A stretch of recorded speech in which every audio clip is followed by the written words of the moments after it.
43절까지 우리 함께 내용 생각하면서 합독하도록 하겠습니다. 39절부터 시작. 달린 행악자 중 하나는 비방하여 이르되 내가 그리스도가 아니냐 너와 우리를 구원하라 하되 하나는 그 사람을 꾸짖어 이르되 내가 동일한 정죄를 받고서도 하나님을 두려워하지 아니하느냐 우리는 우리가 행한 일에 상당한 보응을 받는 것이니 이에 당연하거니와 이 사람이 행한 것은 옳지 않은 것이 없느니라 하고 이르되 예수여 당신의 나라에 임하실 때에 나를 기억하소서 하니 예수께서 이르시되 내가 진실로 진실로 내게 이르노니 오늘 내가 나와 함께 낙원에 있으리라 하시니라. 아멘. 자, 오늘 성경적인 믿음의 모습에 대해서 다시 한번 확인을 하고 이제 지금까지 9월, 10월부터 시작되었고 또 8월부터 우리 신앙의 중요한 개념들을 다시 한번 확인하면서 3개월 동안 달려온 그 설교의 어떤 결론 또 마지막 총 정리의 시간이다 이렇게 생각하면 좋을 것 같습니다. 먼저 제가 여러분들에게 한번 질문을 하나 던지고 싶습니다. 그 질문은 뭐냐 하면 믿음은 보여지는 걸까요? 보여지지 않는 걸까요? 보여지죠. 그러면 믿음이 좋다, 믿음이 안 좋다 분별할 수 있을까요? 없을까요? 있습니다. 구원은 분별할 수 없어요. 미래적인 것이고 영적인 것이고 하나님의 주권에 속한 거기 때문에 누가 구원받을지 구원 못 받을지는 아무도 몰라요. 하나님만 알아요. 그런데 믿음이 좋다, 안 좋다, 믿음이 나쁘다, 이건 믿음이 아니다 분별할 수 있어요, 없어요? 있어요. 2025년 우리 교회의 올해의 표가 뭡니까? 내 믿음을 내게 보이라. 나는 행함으로 내 믿음을 보여주겠다. 보여달라라고 하는 것이 믿음입니다. 그 얘기는 바른 믿음, 또 그렇지 못한 잘못된 믿음을 분별할 수 있다는 거예요.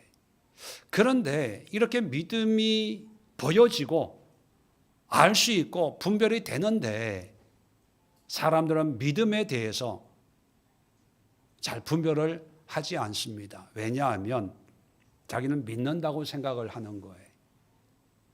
자기는 믿는다고 생각하는데 근데 그 자기의 그 믿는 믿음이 옳은지 안 옳은지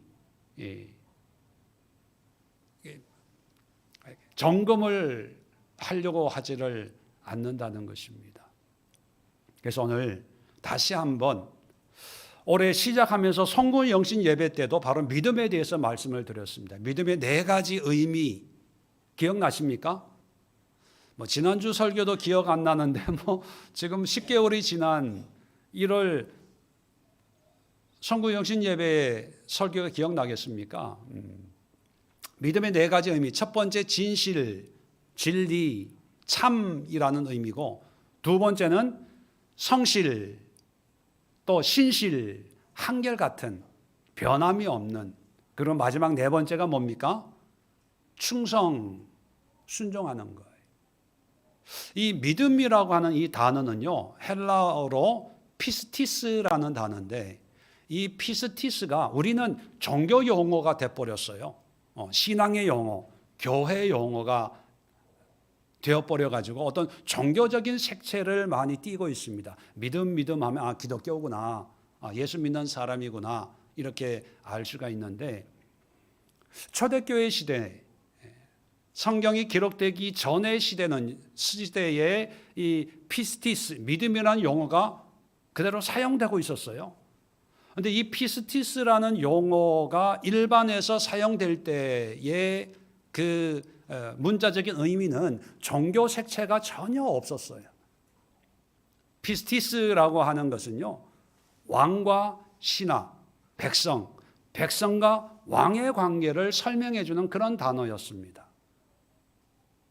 재밌지 않아요? 이런 단어를 성경 기자들이 또 바울이 하나님과 우리와의 관계, 하나님과 왕이신 하나님과 백성인 우리 성도들과의 관계를 설명해 주려고 세상에서 쓰는 용어를 빌려서 성경을 기록한 거예요. 그러면 우리들은 이 믿음에 대해서 설명을 해야 됩니다. 장황하게. 근데 초대교회 성도들은 믿음에 대해서 설명할 필요가 있었을까요? 없었을까요? 없었어요. 제가 왜 이게 원어적인 단어를 자꾸 설명하냐 하면 성경을 읽던 초대교회 성도들은 이런 내용들을 쉽게 이해할 수 있었거든요. 왜? 상식적인 이해가 이미 전제가 되어 있었기 때문에. 근데 우리는 그런 용어나 어떤 상황이 다르다 보니까 이런 용어들을 이해하는데 어려움을 겪고 있다는 거죠. 그래서 제가 좀 더 설명을 하려고 원어적인 그런 의미와 어떤 배경을 가지고 설명을 합니다. 자, 그러다 보니까 우리의 믿음이라고 하면 그냥 인정하는 거예요. 그리고 받아들이는 거예요. 믿습니까? 믿습니다. 수긍하는 거예요. 공감하는 거예요.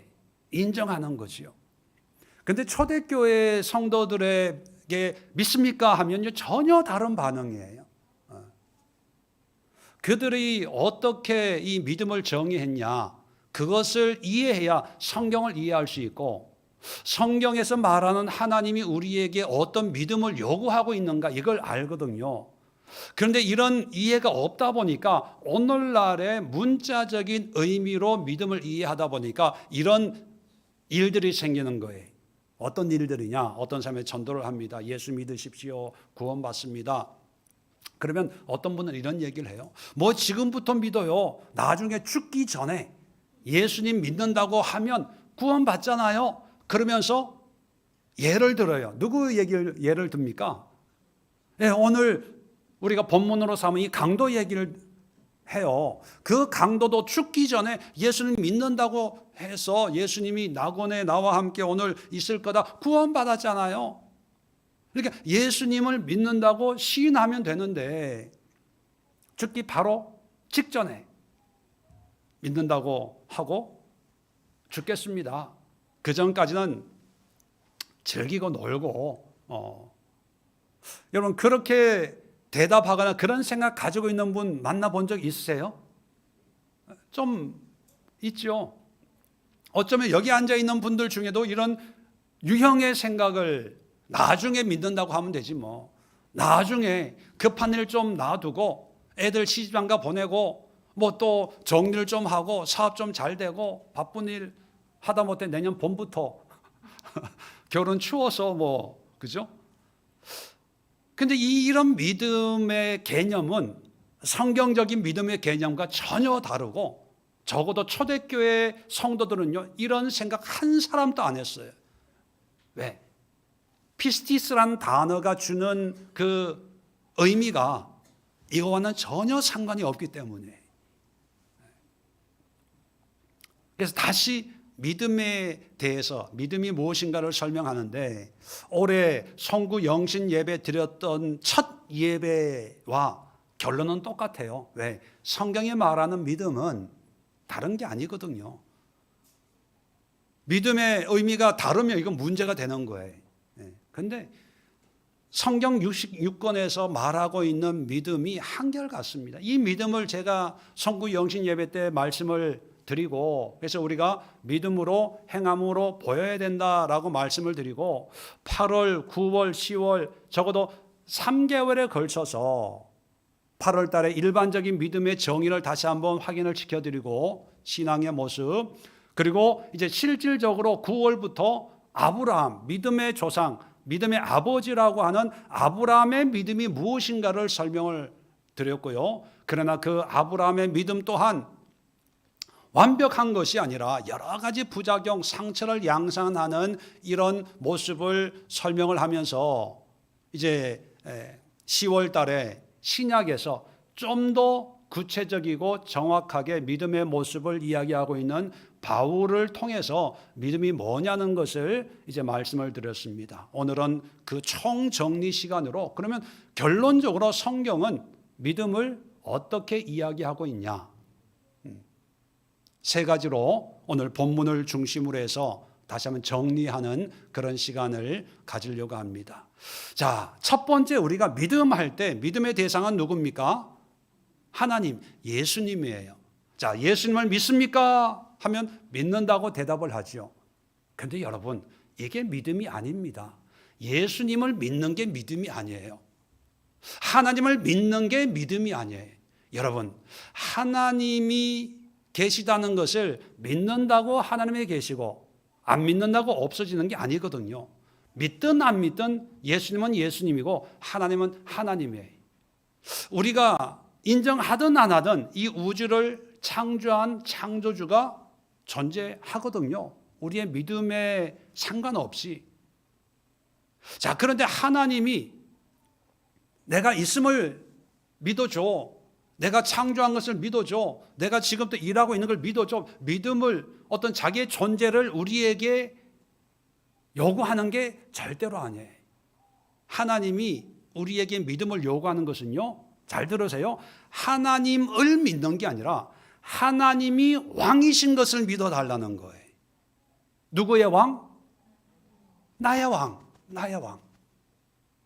예수님을 믿어달라는 게 절대로 아니에요. 아, 예수님은 계셔. 예수님은 참 위대한 분이야. 이거 고백하라고 얘기하는 게 아니에요. 예수님이 나의 주인인 걸 믿으라는 거예요. 예수님이 하나님인 걸 믿으라는 거예요.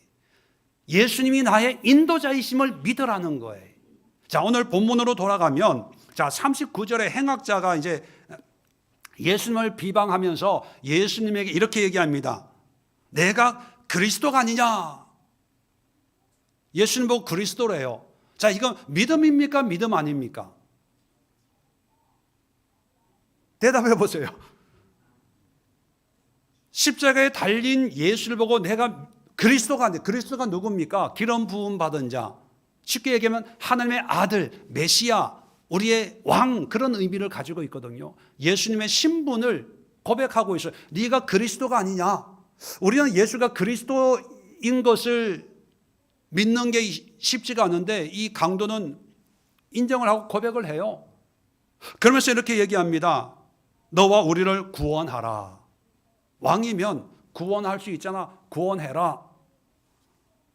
언뜻 보면 죽기 직전에 예수님을 보면서 예수가 그리스도인 것을 믿는 것처럼 보이지만 뭐 상식이죠. 이건 믿음이 아닙니다. 왜 믿음이 아닐까요? 뭐 비방하고 조롱하고 물론 그런 의도가 있지만 중요한 것은요, 결정적인 것은 만약에 예수가 그리스도인 것을 진짜 믿었다면 너와 우리를 구원하라 이런 얘기 할 수 있을까요? 못해요. 정말 예수님이 우리의 왕이시라면 하나님, 예수님 이거 이렇게 해주시고요, 저거 저렇게 해주시고요, 우리 애들 대학 가게 하시고요, 사업 잘 되게 하시고요, 내 병 고쳐주세요 이렇게 얘기할 수 있을까요? 왕이라면 할 수 없어요. 예수님이 나의 왕이라면 할 수 있는 건 하나밖에 없어요. 예수님의 뜻대로 하옵소서. 나의 왕이신 예수님 하시는 대로 나는 따를 뿐입니다. 이럴 때 사용하는 아주 한국적인 표현이 있죠. 처분대로 하겠습니다. 처분대로 하옵소서. 이게 믿음입니다. 그런데 우리의 믿음은 뭐냐면 예수님을 믿는 거예요.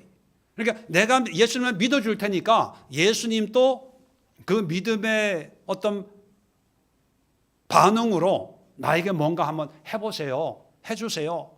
그러니까 계속 예수님 믿습니다. 이 문제가 해결될 줄로 믿습니다. 이렇게 인도할 줄로 믿습니다. 믿습니다. 믿습니다. 근데 이게 믿음이 아니에요. 믿음이란, 성경적 믿음이란 예수님이 나의 왕, 온 세상의 창조주, 온 세상의 주인인 걸 믿는 거예요. 창세기 15장 아브라함이 하나님의 그 후손을 주겠다, 땅을 주겠다 했을 때 믿었어요. 자, 그런데 창세기 15장 6절에 분명히 이렇게 되어 있습니다. 아브라함이 뭐를 믿어요? 여호와를 믿으니 여호와께서 이를 그의 의로 여기시고, 하나님이 약속한 뭐를 믿는 게 아니라 하나님을, 여호와를 믿어요. 여호와라는 것이 창조주, 주인, 유일한 신, 뭐 이런 의미거든요. 그러면 우리도 예수를 믿는 게 아니라 예수님이 나의 하나님이신 것을, 구원의 주인인 것을 믿는 믿음으로 살아야 진정한 믿음의 모습이라는 거죠. 자, 그러면 두 번째 이런 생각을 할 필요가 있습니다. 예수님이 왕이시고 나는 그의 나라의 백성이잖아요. 그러면 왕과 백성의 관계가 이제 만들어지는 거죠. 그러면 왕과 백성의 관계가 만들어지면 필연적으로 생각해야 될 게 뭐냐면, 왕 앞에서 나의 모습, 태도, 자세예요. 왕 앞에 또 고대 이 성경이라고 하는 이 문서는, 특히 신약 성경은 2000년 전에 어떤 문화를 담고 있잖아요. 2000년 전에 왕과 백성의 관계는 어떤 모습이었을까요? 우리 조선시대에도 임금이 지나가면 다 무릎을 꿇고 감히 얼굴, 용안을 못 쳐다봤잖아요. 뭐 조선시대만 해도 그 정도인데 2000년 전이니까 뭐 그런 모습은 아니지만 분명한 어떤 위계 질서가 있었는데, 그 위계 질서가 여러 가지가 있었지만 가장 일반적으로 왕이다, 백성이다 하면 고대 사회에서는 아까도 말씀드렸지만 피스티스, 믿음의 관계입니다. 믿음의 관계. 왕을 믿습니다. 이게 아니고요. 믿음의 관계라고 하는 것은 아까도 말씀드렸지만 성구 영신 예배 때 믿음, 피스티의 네 가지 의미를 말씀드렸죠. 첫 번째가 진실, 진짜, 참이다는 거고, 두 번째는 성실, 세 번째는 신실. 성실과 신실은 같은 의미예요. 변함이 없는 것, 꾸준한 것, 한결같은 것. 그 다음에 충성, 같은 말입니다. 마음을 다해서 헌신하고 섬기는 것. 자, 왕과 백성 사이에 피스티스 하면 그 당시 사람들은 왕이 신실하게 나를 지켜줄 거야, 보호해 줄 거야, 이 나라를 안전하게 다스려 줄 거야 라는 어떤 믿음이 있고, 따라서 백성들은 내가 이 왕을 신실하게, 성실하게 충성해야지, 이런 어떤 마음의 자세, 태도가 자연스럽게 나오는 거예요. 이제 용어적으로 설명하면 왕은 백성들을 피스티스하고 백성들은 왕을 피스티스하는 거예요. 이게 피스티스, 믿음이라는 단어가 주는 의미였어요. 그러니까 당시에는 이것을 설명할 필요가 없는 거예요. 단지 하나만 정리가 되면 되는 거예요. 뭐가 정리가 되면 되는 걸까요? 내가 너의 왕이야, 너는 나의 백성이야, 이것만 정리가 되면 나머지는 자동적으로 이루어지는 거예요. 설명할 필요가 없는 거예요. 그런데 오늘날 우리의 문제는 뭐냐면 다 설명해야 돼요. 왜? 왕의 시대도 아니고 그런 문화를 살고 있는 것도 아니고, 오늘날은 오히려 왕을 끌어내리는 시대가 됐어요. 탄핵을 하고 뭐 이런 시대가 되다 보니까 왕으로 믿는다고 해도 내가 순종할 만하게 행동해봐, 이렇게 되는 거예요. 요즘에 에이펙 행사 뭐 치르고 대통령 그 지지도가 올라갔더라고요. 점수를 많이 따고 있나 봐요. 이제는 왕이 뭐 요즘에 대통령이 왕 아닙니까? 왕이다 해도 이제 점수 매기는 시대가 돼버린 거예요. 나한테 해준 게 뭐가 있어? 나의 왕이라면 이 문제 한번 해결해봐. 이 강도처럼. 우리 애들 문제 한번 해결해봐. 내 사업 한번 해결해봐. 그래서 그게 좋은 결과가 나타나면 왕 맞네. 믿어. 감사한 거 한번 하는 거예요. 봉사 한번 하는 거죠. 기분 좋아. 근데 내가 왕으로 믿어줬는데 되는 게 없어. 이루어지는 게 없어. 그럼 감점 10점 마이너스. 이런 시대가 되다 보니까 이 모든 개념들을 설명을 해야 되고 이해를 해야 되는데 이게 쉽지가 않아요. 왜? 그런 문화를 우리가 살고 있지 않으니까. 그래서 우리는 믿음의 개념을 어떻게 이해하냐면 지적 동의나 인정의 개념으로 생각을 합니다. 다시 말하면 어떤 구체적인 행위나 어떤 그 수고의 개념이 아니라 내 마음 안에서 내 생각 안에서 공감하냐, 동의하냐, 인정하냐 그런 개념으로 받아들여서 이해는 안 되지만 그럴 것 같으면 믿는다고 얘기해 버려요. 그러면 그 믿는다고 고백을 하니까 나는 구원을 받았다라는 착각 속에 빠져드는 거죠. 근데 이 믿음의 개념이 요한계시록을 보면요. 요한계시록은 이제 예수님이 만왕의 왕 만유의 주로 심판의 주로 오시고 그 심판의 주로 재림을 하셔서 구원받은 성도들과의 관계를 설명하고 있거든요. 이 땅의 삶을 얘기하는 것이 아니라 구원받은 믿음의 사람, 성도와 구원을 하시는 예수님과의 관계를 설명하는데 거기에 대해서도 피스티스, 믿음이라는 용어를 굉장히 많이 사용하고 있어요. 자, 그렇다면 우리가 일반 성경에서 얘기하는 믿음의 어떤 의미도 찾아보고 확인을 할 필요가 있지만 너무 분량이 많으니까 요한계시록에서는 이 피스티스, 믿음을 어떻게 사용하고 있는가 그걸 한번 찾아보려고 해요. 자, 요한계시록을 가서 2장을 한번 열어봅시다. 우리 몇 군데 한번 수고롭지만 한번 확인을 해 보도록 하겠습니다. 요한복음 2장 10절 보면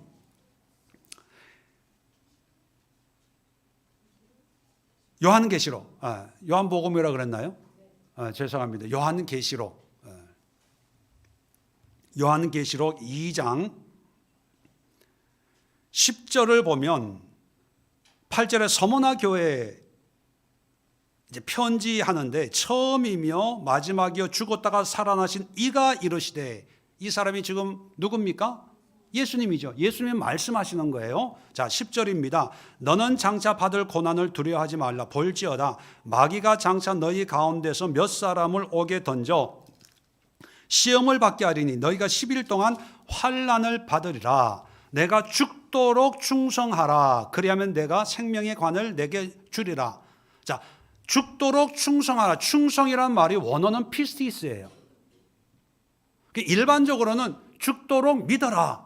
끝까지 믿어라. 이렇게 번역을 할 수 있는데 그런데 그 번역을 죽도록 충성이라는 말로 한국말로 번역을 한 거예요.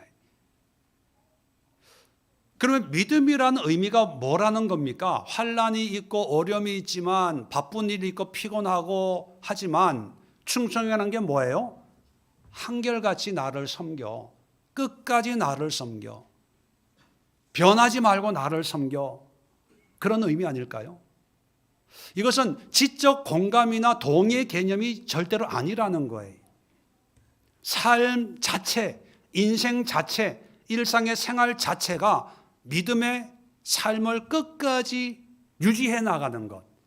이걸 죽도록 충성, 피스티스 이렇게 얘기하고 있습니다. 자, 13절 봅시다. 버가모 교회입니다. 또 예수님이 이 버가모 교회 얘기하는데 13절에 보면 내가 어디에 사는지 내가 아노니 거기는 사탄의 권자가 있는 데라. 내가 내 이름을 굳게 잡아서 내 충성된 증인 안디바가, 이 충성된이란 말도 피스티스예요. 일반적으로 번역하면 믿음의 증인인 안디바 이렇게 번역을 할 수도 있지만 요한계시록에서는요, 믿음이라는 표현보다는 충성이라는 표현으로 번역하고 있습니다. 왜? 그게 더 맞기 때문에. 자, 충성, 끝까지 믿음의 삶을 살아온 증인 안디바가 너희 가운데 곧 사탄에 사는 곳에 순교를 당한 거예요. 순교를 당할 때에도 나를 믿는 믿음이라는 원어를 보면 믿는 믿음이라는 말은 없고요. 뭐가 있냐? 피스티스밖에 없어요. 그런데 원어에는요, 나를 목적어가 아니고 소유격입니다. 나의 믿음을 저버리지 않았다. 이 안디바가 무슨 뜻일까요? 순교의 상황에 닥쳐서도 나의 믿음을 버리지 않았다. 그러면 안디바가 어떤 신앙이었다고요?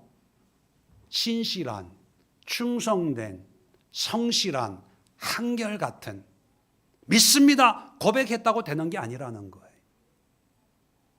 자, 또 한 군데 볼까요? 19절. 두아디라 교회에 또 예수님이 말씀합니다. 19절에 내가 내 사업과 사랑과 믿음과 성령과 인내를 아노니. 자, 여기 믿음이 피스티스예요. 근데 여기서는 한국말로는 그냥 믿음으로 번역을 했어요. 근데 문맥에서 한번 봅시다. 믿음과 성령 인내를 아노니 내 나중 행위가 처음보다 많다. 자, 나중 행위가 처음보다 많다는 것은 처음부터 끝까지 꾸준했다는 거예요. 더 열심히 했다는 거예요. 자, 그런 의미에서 이 믿음의 바른 해석이 번역은 뭘까요? 물론 믿음도 바른 해석이지만 오늘날에 우리에게 주는 뉘앙스가 믿음보다는 뭐가 더 적당할까요? 성실, 신실, 충성, 그죠? 한결같음, 그게 더 문맥에 맞는 번역이 되는 거예요. 이게 믿음 해놓으니까 사람들이 그냥 단순하게 생각하는 거예요. 죽기 전에 믿으면 되잖아. 이런 얼토당토하는 생각을 하게 만드는 거예요. 그런 걸 방지하기 위해서 신실, 이렇게 성실, 이렇게 번역을 하는 게 더 원문의 의도에 가깝다는 거예요.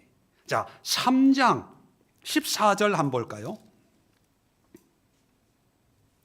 자, 3장 14절 보면 라오디게아 교회에 주는 그런 편지에 대해서, 자, 14절입니다. 아멘이시요 충성되고 참된 증인이시요 하나님의 창조의 근본이신 이가, 누굴 지칭하는 걸까요? 예수님이죠. 자, 예수님을, 충성이라는 말이 피스티스예요. 그런데 예수님의 피스티스를 충성되고 라고 번역을 했어요. 저는 잘못된 번역이라고 봅니다. 왜? 예수님은 왕이세요. 왕이, 피스티스는 뭐냐면 신실해, 성실하게, 한결같이, 변함없이 그 백성을 사랑하고 보호하고 인도한. 충성은 뭐냐면 아랫사람이 높은 사람에게 어떤 섬김을 하는 게 충성의 개념 아닙니까?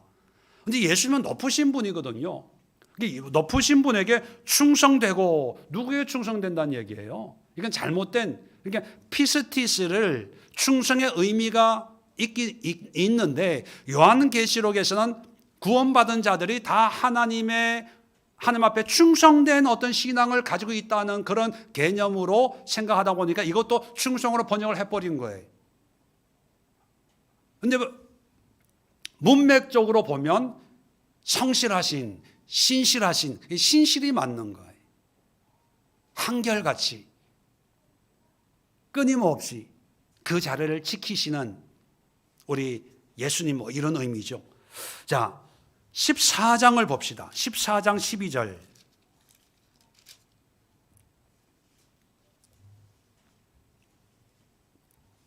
자, 14장 12절은 어떤 상황이냐면 14장에 14만 4천의 구원받은 성도들이 나옵니다.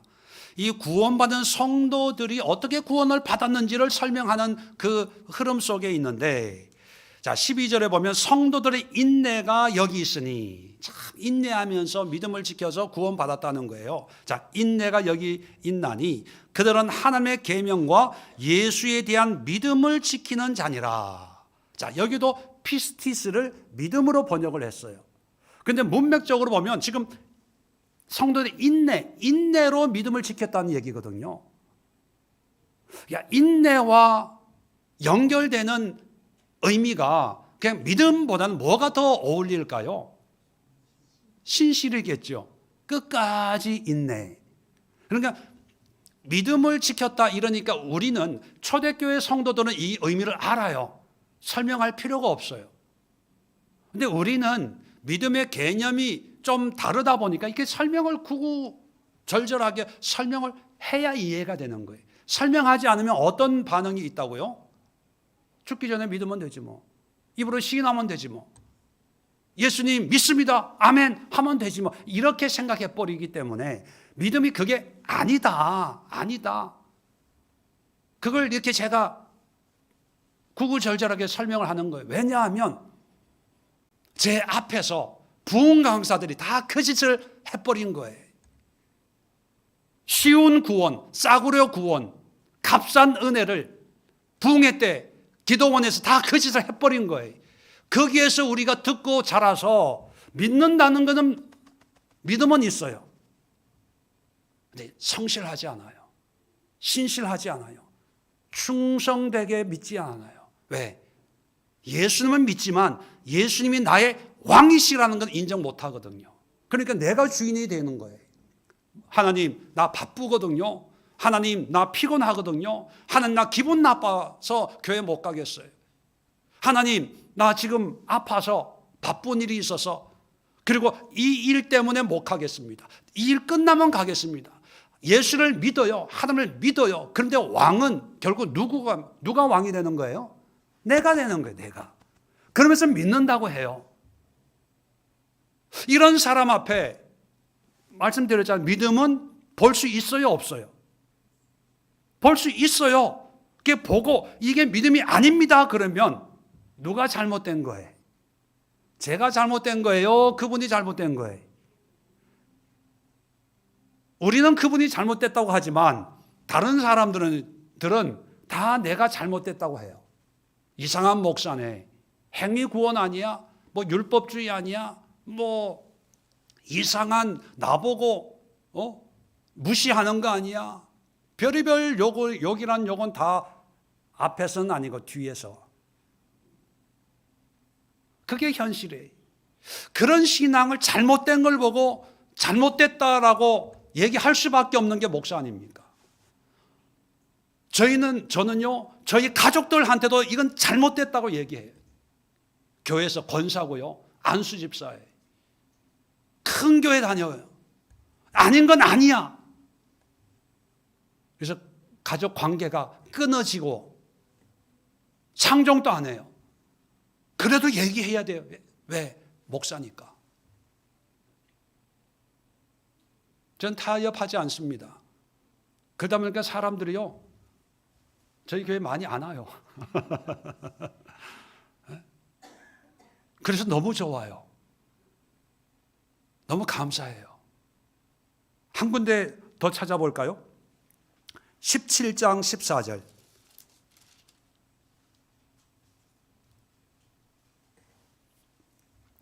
자, 17장 14절은 이제 영적 전쟁을 어린 양, 예수님과 전쟁을 하고 있는 그런 장면입니다. 14절, 그들이 어린 양과 그들 구원받은 그런 성도들, 어린 양과 더불어 싸우려니와 어린 양은 만유의 주시요 만왕의 왕이심으로, 자, 예수님이에요. 그들을 이겨요. 또 그와 함께 있는 자들 누굽니까? 구원받은 성도들, 곧 부르심을 받고 택하심을 받은 진실한 자들도 이기리로다. 진실, 원어는 뭘까요? 피스티스예요. 믿음, 진실, 성실, 충성. 근데 문맥적으로만 전쟁을 하고 있어요. 전쟁을 어린 양과 구원받는 성도들이 한 마음으로 전쟁을 할 때 전쟁의 어떤 상황에 어울리는 용어는 뭘까요? 진실보다는 충성이 어울리지 않을까요? 그죠? 군인들이 격리할 때 뭐라고 격리합니까? 진실 이렇게 격리하나요? 성실, 충성. 뭐냐면 나라를 위해서 내 목숨을 아끼지 않겠습니다. 그게 충성이에요. 어린 양과 싸울 때 예수님과 충성된 그런 성도들이 이긴다는 거예요. 그냥 단순히 믿음 강도처럼 네가 그리스도가 아니냐 뭐 이런 믿음이 아니라는 거예요. 여러분 착각하지 마세요. 자, 그래서 세 번째 믿음이란 뭐냐? 하나님이 베푸신 사랑에 대한 당연한 반응이 이런 믿음이에요. 다시 말씀드리지만 고대 사회에서 누가 전쟁을 해서 누가 왕이 됐어요. 왕이 되면 그 왕은 백성들에게 어떤 선물을 이제 줍니다. 전리품이나 선물을 쫙 줘요. 왕 등극 기념으로. 그러면 그 선물을 이제 받지 않습니까? 우리 문화에서는 그 선물을 어떻게 생각하냐면 감사합니다 하고 그냥 받아서 먹어요. 얼마 전에 뭐 민생지원금 뭐 이런 거 있잖아요. 나라에서 10만 원 주고 뭐 20만 원 주고 할 때 감사합니다 하고 저는 그걸 받으면서 이거 안 받았으면 좋겠다 생각을 했습니다. 다른 의도가 아니고 부자들은 안 맞더라고요. 재산이 많으면 그죠? 안 받을 정도가 됐으면 좋겠다 하는데 주더라고. 그게 잘 먹었습니다. 그런데 고대 사회에서는요, 왕이 선물을 주면 그냥 선물이 아니라 속된 말로 약이에요. 약. 공짜로 주는 법은 없어요. 이거 선물을 주면 뭘 기대할까요? 왕은 나에게 충성할 것을. 그 선물을 받는 순간 보이지 않는 계약이 이루어지는 거예요. 왕은 나에게 선물로 나를 지켜준다면 나는 이 왕을 위해서 전쟁에서 싸워야 돼. 전쟁한다 그러면 농사 짓다가 공사하다가 시장에서 물건 팔다가 왕이 부르면 창 들고 칼 들고 달려갈 거야. 이런 암묵적인 계약이 이루어지는 거예요. 역사학자 중에 존 바클레이라는 역사학자가 있습니다. 바울 신학에 아주 뛰어난 업적을 가지고 있는 이 존 바클레이는 오늘날의 어떤 선물 개념, 다시 말하면 무조건적인 순수한 마음으로 그 선물 줄 때 감사합니다 하고 돌아서서 입 싹 닫고 그냥 선물만 가지는 그런 개념이 있잖아요. 이런 개념들은 16세기 서구 문명에서 시작이 됐다 이렇게 말을 합니다. 그 얘기는 뭐냐면 16세기 이전에는 누가 선물을 주면 암묵적인 계약으로 이 사람이 필요할 때 나는 도와줘야 돼, 해줘야 돼 이런 그 조건이 이제 형성이 되는 거예요. 그러니까 하나님이 우리에게 은혜를 베풀어 주셨어요. 그리고 구원받았어요. 그리고 하나님의 자녀가 되었어요. 그러면 감사합니다 하고 입 싹 닫고 사는 게 아니라 그런 은혜에 대한 합당한 반응을 보여야 돼요. 그런데 이것이 신약에 있는 것이 아니고 구약에서부터 끊임없이 말씀되고 있는 가르침이에요. 성경 공부하신 분들은 잘 귀에 못이 박히도록 들은 단어 중에 하나가 뭐냐면 헤세드. 하나님의 헤세드는 뭐예요? 은혜, 사랑, 인자, 긍휼, 자비. 하나님이 우리에게 베푸는 모든 사랑을 통칭해서 구약 성경에서는 헤세드라고 얘기합니다. 근데 이 헤세드는 하나님이 베푸는 은혜의 선물이 아니라 조건이 있어요. 이 은혜를 받았으니까 너도 당연히 여기에 대한 합당한 반응을 보여라. 그래서 호세아서를 읽어보시면 아시겠지만 너의 헤세드가 어디 있냐 찾아요. 로마서 13장 8절에 보면 피차 사랑의 빛 외에는 아무에게든지 아무 빚도 지지 말라는 말씀이 있어요. 사랑의 빛. 여러분 구약적으로 표현하면요, 이 사랑이 헤세드거든요. 헤세드는 빚이에요. 빚이라는 것은 뭡니까? 갚아야 되는 거예요. 그런데 우리는 하나님의 은혜를 노래하고 찬양해요. 구원받았다는 확신을 가져요. 근데 그걸로 끝. 왜? 오늘날의 개념은 감사합니다 하면 되는 거거든요. 고맙습니다. 어찌 나 같은 사람에게 이런 선물을 주시나이까 감사합니다 하면 끝. 그게 내가 할 도리를 다 했다고 생각하는 거죠. 근데 성경의 문화, 성경의 개념은 그게 아니라 감사합니다 하면 하나님이 부르시면 따라가야 돼요. 하라고 하면 해야 되는 거예요. 그런데 여기서 중요한 게 아브라함의 순종, 우리가 생각했잖아요. 아들을 번제로 바쳐라 했을 때 그 다음날 아침 일찍이 순종을 했어요. 참 대단하죠. 누구나 할 수 없는 순종입니다. 그러나 그런 순종을 통해서 많은 아픔들이 생겨났어요. 가족이 깨어지고, 이삭 같은 경우에는 하나님을 두려운 하나님으로 평생을 마음 졸이면서 살았던 그런 모습을 우리는 봅니다.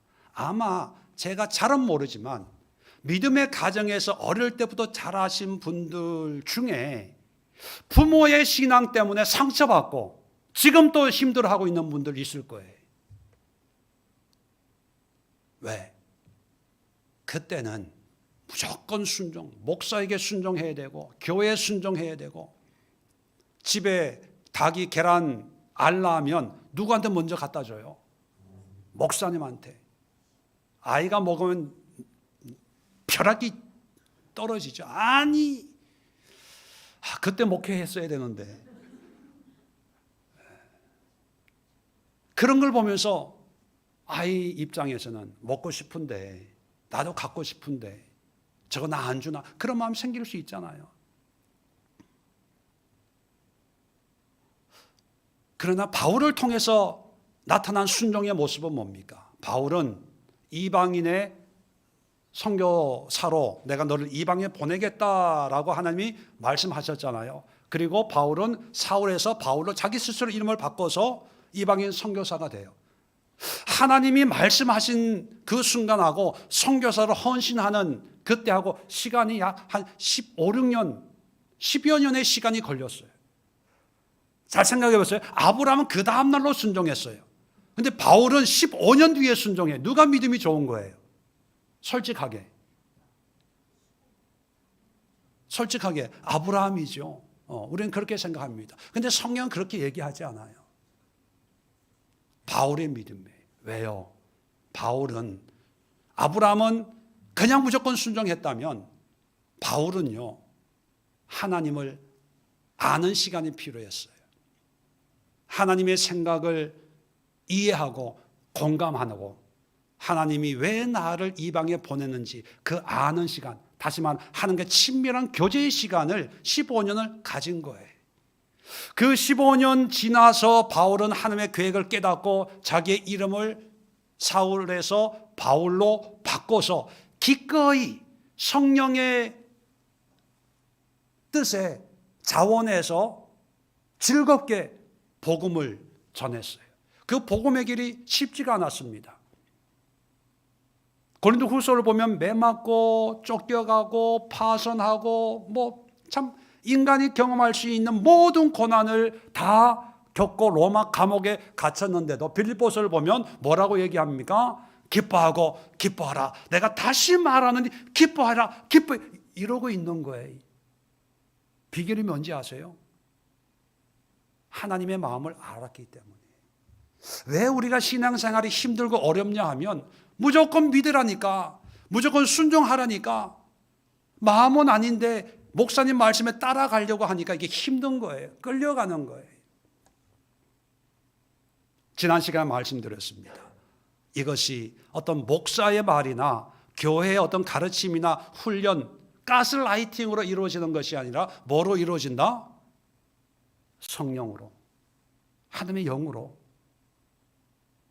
성령께서 우리에게 오셔서 예수님이 왕이심을 알게 하고 믿게 하면요, 하지 말라 그래도 하게 되어져요. 그런 성령의 은혜 없으니까 어떤 분은 그래요. 야, 이렇게 열심히 기도하고 은혜 받다가 나 신학교 가게 되는 거 아니야? 선교사 되는 거 아니야? 나 이러다가 목사하고 결혼하는 거 아니야? 겁이 나서 은혜 안 받겠다고 했다는 그런 분들도 있습니다. 그런데요, 그건 아브라함의 어떤 그런 신앙의 모습이고, 바울을 통해서 우리에게 주는 그런 신앙의 모습은, 믿음이라고 하는 것은요, 그냥 즐겁게 기쁘게 그렇게 되어지게 하나님이 성령을 통해서 알게 하시고 이해하게 하고 깨닫게 하는 거예요. 그러니까 정말 바른 믿음이 있으면 우리의 삶은 더 자유롭고 더 기쁘고 즐겁고 행복한 거예요. 제가 목회하면서 참 답답한 그런 모습은 뭐냐면, 믿노라 하지만은 끌려가는 신앙. 얼굴 보면 알아요. 이분이 어떤 모습으로 신앙생활을 하고 있는지. 그리고 어떤 분들은 환경에 매여 있어요. 가난해서, 가진 게 없어서, 경제가 어려워서, 몸이 아파서. 물론 우리가 육신의 환경의 지배를 당할 수밖에 없는 그런 인간이지만, 그냥 바른 믿음을 통해서 성령의 은혜가 우리에게 임하면 아프면 아픈 대로 하나님 앞에 신실하게, 충성되이, 성실하게 주님을 섬길 수가 있어요. 돈이 없으면 없는 대로, 많으면 많은 대로. 근데 제가 목회해 본 결과 돈이 많은 게 문제예요. 편안한 게 문제예요. 여유 있게 사는 게 문제예요. 오히려 가난해져야 돼요. 여러분, 가난해지시기 바랍니다. 결론적으로 정리하고 마치겠습니다. 여러분, 성경적인 믿음은 무조건 믿습니다, 죽기 전에 이 강도처럼 믿습니다 한마디 했다고 구원받는 거 절대로 아닙니다. 그거 사기꾼들이에요. 가짜예요. 성경적인 믿음, 초대교회 사람들이 성경에서 읽었던 이 믿음은 하나님이 나의 왕이심을 믿고 왕이 나에게 이런 은혜를 베풀었으면 나는 당연히 이런 걸 해야 되지 않냐. 이건 사회적 합의, 인간적인 어떤 도리, 당시의 상식이었어요. 그냥 상식적으로 신앙생활을 하자는 거예요. 이게 믿음이에요. 멋있게 성실, 신실, 충성, 질, 이렇게 좀 멋있게 표현을 했는데, 초대교회 사람들은 어떤 생각을 했냐면, 그냥 하나님을, 신앙생활을 상식적으로 하자. 상식적으로. 너 받았잖아, 구원 받았잖아, 은혜 받았잖아, 하나님의 왕이잖아. 그러면 왕 앞에 왕을 섬기듯이 섬겨. 끝. 더 이상 설명이 필요 없었어요. 근데 저는 3개월을 설교한 거예요. 3개월을. 이걸 설명하려고 아브라함을 얘기하고 욥을 얘기하고 바울을 얘기하고 3개월을 시리즈로. 이건 얼마나 힘들어요. 그만큼 이 성경적인 이 믿음의 개념이 이 시대 때문에 바르게 이렇게 인식이 안 되는 이런 시대에 우리가 신앙생활을 하려고 하니까 어려운데, 여러분이 가지고 있는 신앙은 어떤 믿음입니까? 어떤 믿음을 가지고 구원을 얘기하고 하나님을 얘기하고 예수님을 얘기하고 있습니까? 어떤 믿음을 가지고 이렇게 교회를, 이 작은 교회를, 이 구석진 교회를, 세상이 알아주지 않는 이 교회를 이렇게 충성되게 섬기고 있습니까? 저는 그 믿음이 교회에 대한 믿음, 목사에 대한 믿음, 어떤 자기 만족에 대한 믿음이 아니라 예수 그리스도가 나의 왕이시고 그 왕이 나를 이곳으로 인도했다는 그런 믿음을 가지고 신실하게, 충성되이, 한결같은 마음으로 왕이신 예수님을 바라보면서 살아가는 그런 믿음의 여정이 여러분의 인생 되기를 정말 원하고 축원합니다. 기도합니다. 좋으신 하나님 아버지,